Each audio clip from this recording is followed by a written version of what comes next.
झूठा कौवा बहुत झूठ बोलता था। वो हर समय दूसरे पक्षियों से अपनी बहादुरी के झूठ बोलता रहता। तोता और तोती नदी के पास बैठे हुए थे। झूठा कालू कौवा वहाँ आ जाता है। एक बार की बात है, मैं छोटा सा था। मैं अपनी दादी के साथ ऐसे ही नदी पर बैठा हुआ था। फिर क्या हुआ कौवे? फिर बैठे बैठे मेरी दादी नदी में गिर गई और मैं अपनी दादी को बचाने के लिए नदी में कूद पड़ा। मैंने बड़ी बहादुरी से गहरी छलांग लगाई और नदी की लहरों को चीरता हुआ अपनी दादी को नदी से बाहर निकाल लाया। क्या तुम गहरे पानी में तैरना जानते हो कालू भैया? सागर में भी, नदी तो क्या, मैं सागर में भी तैर सकता हूँ। ऊंची लहरों से लड़ सकता हूँ मैं। और तुम्हारा पति तो पहली ही छलांग में डूब जाएगा। मिठू जी, ये कौवा कितना बहादुर है। क्या तुम भी सागर में तैर सकते हो? ऐसे फजूल कामों के लिए मेरे पास समय नहीं है। देखा डर गया ना मिठू। मैं ना कहता था ये काम सिर्फ मैं ही कर सकता हूँ। मिठू, अगर इस कौवे की तरह तुम भी गहरे पानी में तैर सकते तो मैं भी गर्व से बता सकती दूसरों को।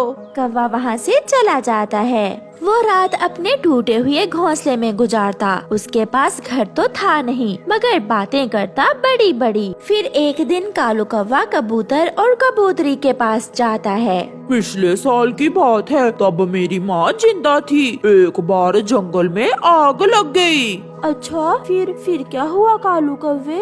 होना क्या था, सब परेशान थे, छोटे भी और बड़े भी, मगर मैं तो शांत था। क्या तुम्हें आग से डर नहीं लगता? सुनो तो, मेरी माँ ने मुझसे कहा, कालू बेटा, अब तुम ही हो जो इस जंगल के पक्षियों की जान बचा सकते हो।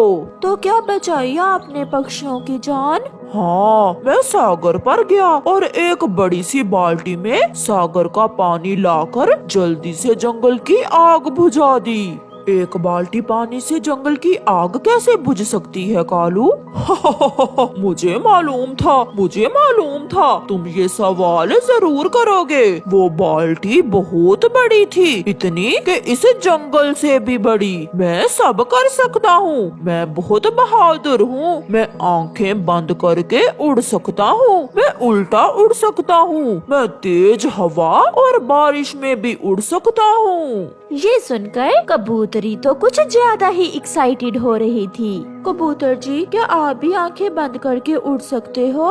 अगर ऊपर वाले ने मुझे आंखें दी हैं, तो मुझे क्या जरूरत है आंखें बंद करके उड़ने की? देखा, मैं ना कहता था, ऐसा कोई नहीं कर सकता। मुझ जैसा कोई नहीं है, कोई मेरा मुकाबला नहीं कर सकता। मेरी भी इच्छा है कि मेरा पति भी बहादुर हो, वो भी बारिश और तेज हवा में उड़ सके, वो मुकाबला कर सके सब मुश्किलों का। तो फिर इसे छोड़ो और जाकर कोई और कबूतर ढूंढो जो मेरे जैसा हो। भाग यहाँ से, बड़ा आया बहादुर कहीं का। हंसते हुए कालू कौवा वहाँ से चला जाता है। कबूतरी अपने पति कबूतर से कहती है, वो ठीक ही तो कह रहा है। हर कबूतरी की ख्वाहिश होती है कि उसका कबूतर भी ऐसा ही बहादुर हो। वो एक नंबर का झूठा है, सब झूठ बोल रहा है वो। ऐसे किसी की बहादुरी से जलना ठीक नहीं है। तुम चिंता ना करो, मैं बताऊंगा तुम्हें कि वो कितना बहादुर है। फिर ऐसे ही कुछ दिनों बाद चिड़िया, कबूतर, कबूतरी, तोता और तोती सब एक जगह बैठे हुए थे कि कालू जी फिर से वहाँ आ जाते हैं। कालू भैया, आज अपनी बहादुरी का कौन सा किस्सा सुनाने जा रहे हो? सुनाता हूँ। मैं जवान था जब एक बार हमारे जंगल में एक बड़ी चील आ गई। उसके लंबे लंबे नाखून थे और बड़ी सी मोटी चोंच। सब डरते थे उससे। क्या आपको डर नहीं लगता था उस चील से? बताता हूँ। वो चील जैसे ही जंगल में आती, सब डर के मारे अपने अपने घरों में छुप जाते। मैं अपने घर के बाहर बैठा हुआ था। बड़ी चील को देखकर मुझे बहुत गुस्सा आ गया। मैं घर में गया और एक बड़ा सा डंडा लाकर चील के सामने खड़ा हो गया। वो चील मुझे देखकर बहुत डर गई, वो रोने लग गई। फिर क्या हुआ? वो चील डरते हुए भाग गई। वो तो डर के मारे मुझसे माफिया मांगने लगी। सब ऐसे कालू कौवे की बातें सुन रहे थे जब कबूतर ऊंची आवाज से कहता है, भागो भागो, वो सामने बड़ी चील आ रही है। कबूतर ने इतना ही कहा था कि कालू कौवा डर के मारे उठकर तेजी से भागता है। जल्दी में वो सामने वाले पेड़ से टकराकर गिर जाता है। उसे देखकर सब हंस रहे थे। बचाओ बचाओ, कोई मुझे चील से बचाओ।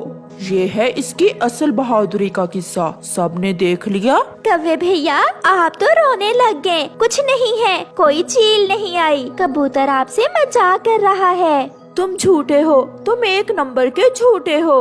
आज हमें सब मालूम हो गया तुम कितने बहादुर हो। ऐसे कालू कौवे को सबके सामने शर्मिंदा होना पड़ता है और वो रोता हुआ वहाँ से चला जाता है। चिड़िया का बेटा कुकू और कबूतर का बेटा कीकी खेल रहे थे कि वहाँ जग्गू कौवा अपनी मोटर बाइक लेकर आ जाता है। देखो देखो, मेरे पापा ने मुझे नई बाइक लेकर दी है। ये बहुत तेज दौड़ती है और मैं तो इसे हवा में भी उछाल सकता हूँ। जग्गू प्लीज हमें भी अपनी मोटर बाइक चलाने दो। मुझे भी, मैं भी चलाऊंगा। ना ना, मेरे पापा ने मुझे मना किया है। मैं किसी को अपनी बाइक नहीं दूंगा। तुम भी अपनी अपनी मम्मा से कहो, वो भी तुम्हें मोटर बाइक ले दे। ऐसा कहते हुए जग्गू कौवा वहाँ से चला जाता है। मम्मा मुझे भी लेकर दें, मुझे भी मोटर बाइक लेकर दें। क्या जिद लगा रखी है बेटा? आपके पापा आने वाले हैं, उन्हें बताना। कीकी के पापा भी आ जाते हैं। क्या बात हो रही है माँ बेटे में? ये आपका बेटा शाम से जिद कर रहा है कि मुझे मोटर बाइक लेनी है। नहीं मेरे बच्चे, अभी आप बहुत छोटे हो। जब आप बड़े होगे तो मैं आपको मोटर बाइक ले दूंगा। जग्गू भी तो छोटा ही है, उसके पापा ने उसे मोटर बाइक ले दी है। जग्गू भी तो छोटा ही है मम्मा, प्लीज मुझे भी ले दें। और फिर कुकू भी अपनी मम्मा को तंग कर रहा था और उसे मोटर बाइक लेने की जिद कर रहा था। बेटा, मेरे पास तो इतने पैसे ही नहीं हैं कि मैं आपको मोटर बाइक लेकर दूं। अगर होते भी तो आप अभी बहुत छोटे हो। सब बड़े हो गए, एक मैं ही अभी छोटा हूँ। ऐसा कहते हुए कुकू अपना मुंह दूसरी तरफ करके सो जाता है। चिड़िया और हरियाली तोती बैठी हुई थीं। दूर से जग्गू कौवा मोटर बाइक भगाते हुए आता है और उनके पास आकर वन व्हीलिंग करता हुआ गुजर जाता है। ये कौवा किसका बेटा है? कितने बुरे तरीके से मोटर बाइक चला रहा है। ये कालू और गोरी का बेटा जग्गू है। मैं अभी जाकर इसकी मम्मा को बताती हूँ।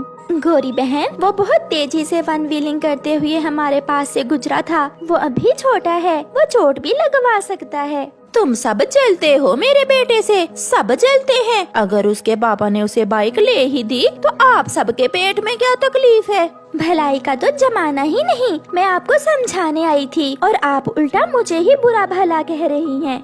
चल चल भाग यहाँ से, बड़ी आई सियानी चिड़िया। चिड़िया वहाँ से चली जाती है। जग्गू पूरे जंगल में बाइक भगाता, कभी इधर तो कभी उधर। चाचा छम छम, मेरी बाइक का साइलेंसर निकाल दें। मगर बेटा फिर ये बहुत शोर करेगी, इसलिए तो मैं कहता हूँ आप निकाल दें, मुझे अच्छा लगेगा। फिर जग्गू अपनी मोटर बाइक का साइलेंसर निकलवा लेता है। अब तो जग्गू की मोटर बाइक ऐसे शोर कर रही थी जैसे जंगल में कोई तूफान आया हो। आज दूसरे जंगल जाता हूँ और वहाँ के पक्षियों को अपनी मोटर बाइक दिखाता हूँ। ऐसा सोचते हुए जग्गू दूसरे जंगल जाता है। वो नदी के पास से गुजरते हुए वन व्हीलिंग कर रहा था कि उसकी बाइक कंट्रोल से बाहर हो जाती है और सीधी जाकर पेड़ से टकरा जाती है। जग्गू का सर पेड़ से टकराता है और वो गिर जाता है। बुलबुल का घोंसला पास ही था। शोर सुनकर वो वहाँ आती है। अरे ये तो कौवे का बेटा है। भागी भागी बुलबुल गोरी कौवी के घर जाती है। वो दस्तक देती है। मोटी, क्या बात है, क्यों आई हो मेरी नींद खराब करने? गोरी तुम्हारा बेटा मोटर बाइक से गिर गया है। क्या? बुलबुल, ये तुम क्या कह रही हो? गोरी रोने लग जाती है। बुलबुल, कहाँ है मेरा जग्गू? मेरा जग्गू ठीक तो है? वो नदी के पास गिरा पड़ा है।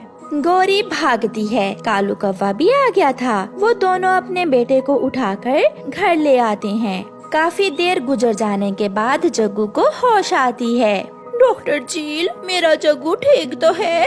हाँ, इसकी जान बच गई है, मगर इसकी टांग टूट गई है। मैंने पट्टी बांध दी है, मगर अब कभी भी ये खड़ा नहीं हो सकेगा।